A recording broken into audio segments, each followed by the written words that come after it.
আজি আমাৰ ঘৰলৈ চলাৰ লগাবলৈ মানুহ আহিছে।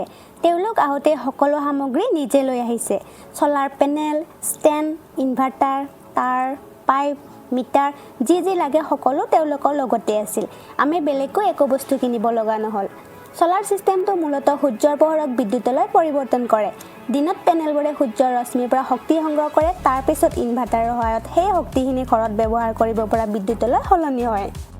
তাৰ পিছত তেওঁলোকে ওপৰলৈ চাই ক'লে যে আমাৰ ছাতৰ ওপৰত থকা এক্সট্ৰা সৰু ৰুমটোৰ বাবে চলাৰ লগাবলৈ অলপ স্পেচ কম হৈছে, সেইবাবে ঘৰটো ভাঙিব লাগিব বুলি জনালে। সেইদিনা তেওঁলোকে সামগ্ৰীখিনি তলত থৈ গ'ল আৰু ক'লে যে ঘৰটো ভাঙি থ'লে আকৌ এদিন আহি কাম আৰম্ভ কৰিব। পিছদিনা আমি ঘৰটো ভাঙি সাজু কৰি থ'লোঁ। সেইটো বাৰু মই ভিডিঅ'ত দেখা নহ'লে। তাৰপিছত তেওঁলোকে আকৌ আহি কাম আৰম্ভ কৰিলে, কিন্তু আকৌ এটা সমস্যা ওলাল। চিনটেক্স টেংকটো যে দেখিছে সেইটো অলপ আগুৱাই নিদিলে দুখন পেনেল লগাব নোৱাৰি, সেইবাবে সেইটোও পিছলৈ ৰাখিব লগা হ'ল। কিন্তু তেওঁলোকে মিটাৰ, পাইপ, ইনভাৰ্টাৰ আৰু সকলো সংযোগ ধুনীয়াকৈ সম্পূৰ্ণ কৰি থৈ গ'ল।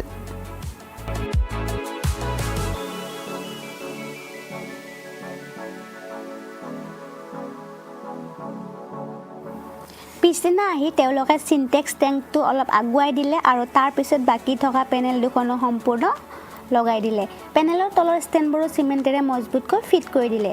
চলাৰ লগতে এটা কথা খুব গুৰুত্বপূৰ্ণ, পেনেলৰ ওপৰত যাতে গছৰ ছাঁ বা আন কোনো বাধা নাথাকে, সেই দিশটো ভালদৰে চোৱা হয়। কাৰণ পেনেলত যিমান ভালদৰে ৰ'দ পৰিব সিমানেই ভালদৰে বিদ্যুৎ উৎপাদন হ'ব। শেষত যেতিয়া গোটেই চলাৰ চিষ্টেমটো সম্পূৰ্ণ হৈ গ'ল, সঁচাকৈ বহুত ভাল লাগিছে।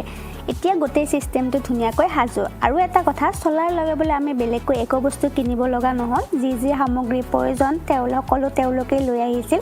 এতিয়া কেৱল আশা, ইয়াৰ পৰা বিদ্যুতৰ বিলো কমিব আৰু এই চিষ্টেমটো আমাক বহুত দিন ভাল সেৱা দিব বুলি আশা কৰিছোঁ।